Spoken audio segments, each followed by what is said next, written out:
Melanjutkan chapter sebelumnya, cerita kali ini pun akan dimulai dengan diperlihatkannya sebuah air terjun yang mengalir sangat deras.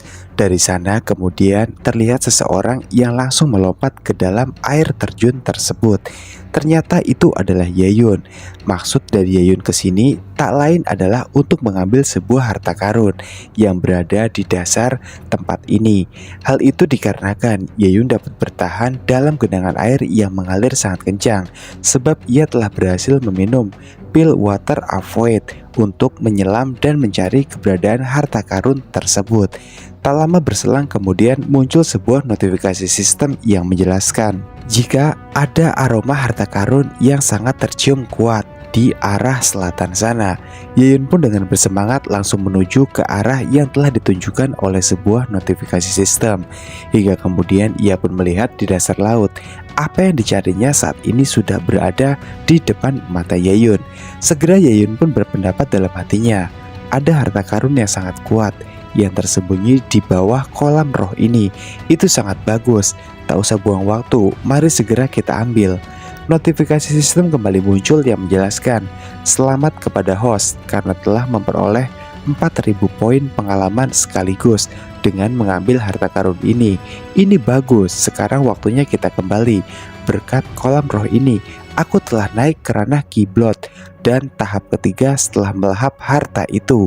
Terdengar mudah tapi sebenarnya tidak semudah itu. Kembali muncul sebuah notifikasi sistem. Host adalah Yayun. Ranah tahap ketiga dari poin pengalaman. Ranah kiblot 15.000 hingga 30.000. Ketika pengalaman mencapai ambang batas, host menerobos ke ranah kiblot tahap keempat. Senjata yang didapatkan adalah pedang spirit equation. Teknik-teknik diwariskan, yaitu sebagai berikut. Singkat cerita, Yayun pun telah keluar dari dalam kolam itu, yang kemudian sialnya di sana, sewaktu ia memunculkan kepalanya ke darat, ia pun tanpa sengaja melihat seorang wanita yang sedang mandi juga di kolam itu.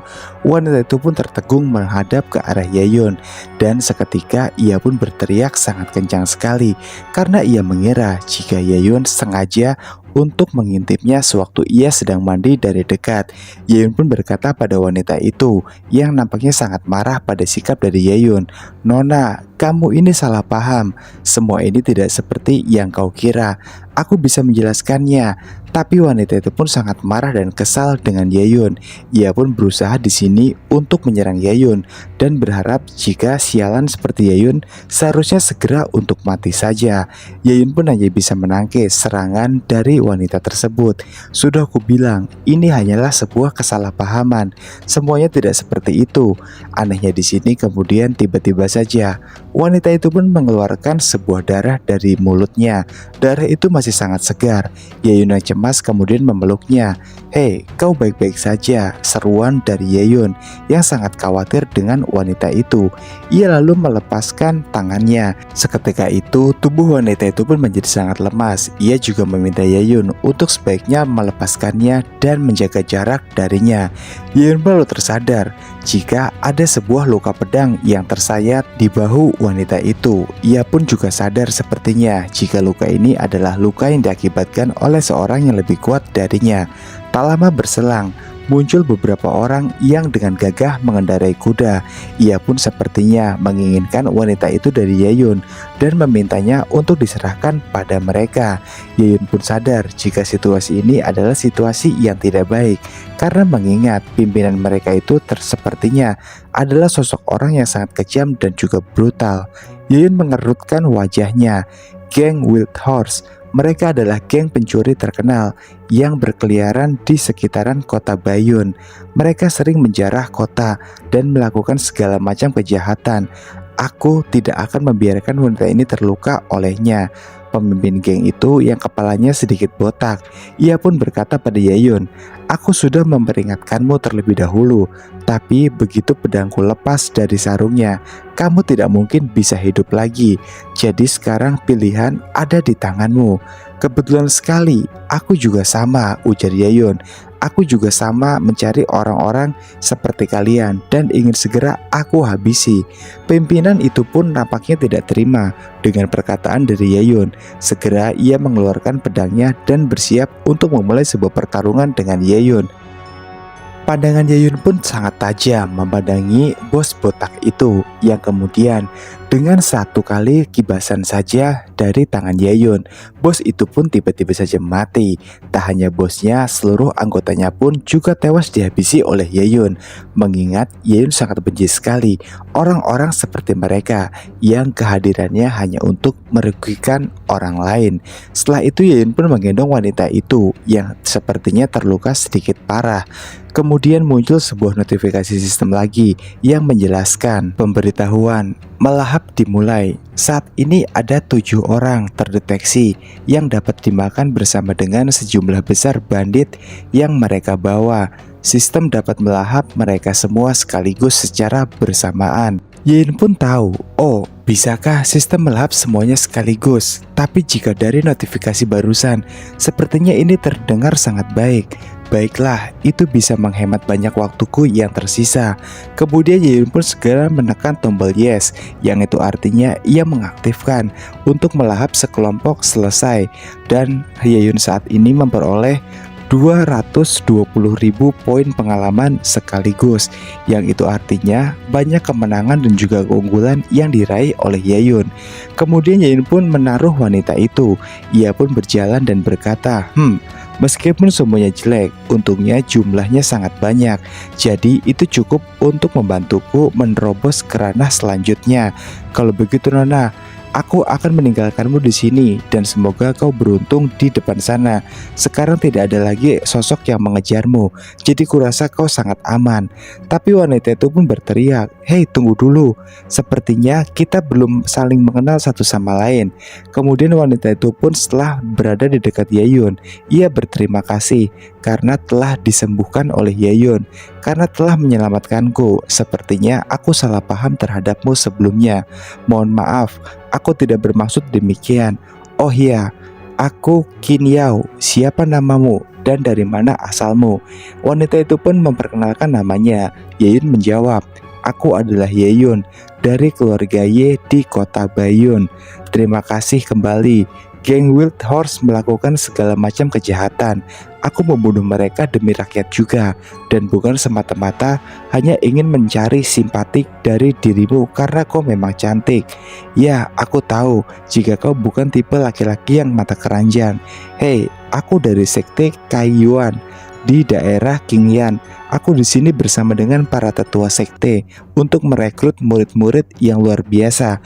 Kenapa kau tidak bergabung bersama dengan kami? Wanita itu menawari Yayun untuk bergabung dengannya. Yang kemudian sebelum Yayun menjawab, ada sebuah kembang api di atas langit. Sepertinya ada pesta di sana. Yayun yang sadar dengan hal itu. Oh tidak, sesuatu telah terjadi. Wajahnya pun menjadi cemas, yang menandakan memang sepertinya ada sesuatu yang tidak beres yang harus segera ia selesaikan. Ia berpamitan pada wanita itu. Nona, sampai jumpa lagi. Wanita itu pun nampaknya belum puas mengobrol dengan Yayun. Hei, kau mau kemana? Tunggu aku. Tapi Yayun tidak memperdulikan wanita itu. Singkat cerita, Yayun pun kini telah berada kembali di rumahnya. Setibanya di sana, ia pun terkejut karena melihat semua pengawalnya saat ini sudah terkapar di tanah, yang itu artinya ada sekelompok orang yang datang untuk menyerang tempatnya. Kemudian Yayun pun bertanya pada seorang pengawal itu, apa yang terjadi di sini? Siapa yang menyerangmu? Cepat katakan. Orang itu yang lemah hanya bisa berkata, Tuan muda, aku sudah tidak kuat lagi. Kemudian di tengah ketegangan tersebut, ada seseorang yang memanggil namanya. Apakah kau Yayun? Hei, dengarlah, aku sedang berbicara padamu. Yayun kembali mengerutkan wajahnya. Ia sangat tahu jika pasti orang inilah yang telah membuat keadaan rumahnya menjadi seperti sekarang. Lalu orang itu pun berkata kembali pada Yayun, Jadi kaulah yang merusak pernikahan antara keluarga Ye dan juga Yang, dan membunuh dua diakenku sekaligus di tempat itu secara bersamaan. Kau tidak pantas untuk diampuni, tegas ujar orang itu. Kau cukup berani untuk seorang pecundang yang saat ini telah kehilangan kultivasinya. Sosok ini dari sebuah pemberitahuan dinamakan yang bernama Ya Kingmu, ranah Kibol tingkat ke-6, kepala pelayan keluarga yang sudah dapat dipastikan jika mereka semua datang ke sini hanya untuk menuntut balas atas semua yang telah diperbuat oleh Yeyun sebelumnya. Lalu setelah itu, ayah Yeyun yang sadar jika pasti Yeyun akan bisa saja tewas dalam pertarungan kali ini. Ia pun dengan keadaan yang terluka lalu berkata, "Yeyun, sebaiknya sekarang kau lari. Jangan pedulikan aku sudah tua, dan jika aku mati, aku tidak akan masalah dengan semua itu." Yeyun pun menandang tajam dengan sosok itu. "Pecundang yang kehilangan kultivasinya katamu. Mari kita buktikan saja. Hei, sebaiknya kau berdoa sendiri agar kamu tidak mengalami kematian yang sangat menyakitkan nantinya." Rupanya ucapan dari Kingmu tersebut membuat Yengyun semakin menjadi murka saja. Ia segera mengeluarkan pedangnya. Secepat kilat langsung menyerang seorang kultivator yang ada di samping Kingmu.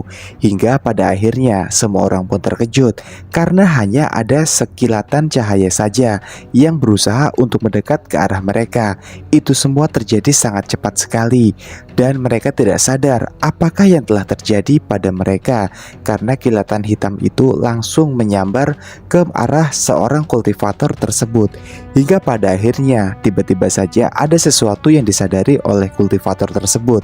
Kemudian ia pun langsung mengerang kesakitan karena faktanya kaki dari seorang kultivator tersebut telah dipotong oleh Yeyun tanpa dilihat oleh sepasang mata manapun yang ada di sana. Keluarga yang sangat lambat dalam menerima intelijen. Begitukah kemampuanmu? Jika hanya segitu saja, kenapa kau berani menantangku? Itulah yang dikatakan oleh Yeyun. Senyuman manis pun sumringah terpancar dari raut wajahnya.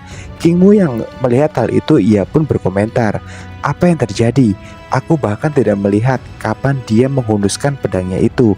Aku juga tidak dapat mendeteksi kekuatan itu sumbernya datang dari arah mana. Siapakah orang ini?" Setelah itu Yeyun pun menghampiri sang ayah yang sepertinya terluka. "Ayah, apa kau baik-baik saja?" "Ya, aku baik-baik saja Yun-er. Aku tidak apa-apa. Sekarang cepatlah pergi dan selamatkan dirimu."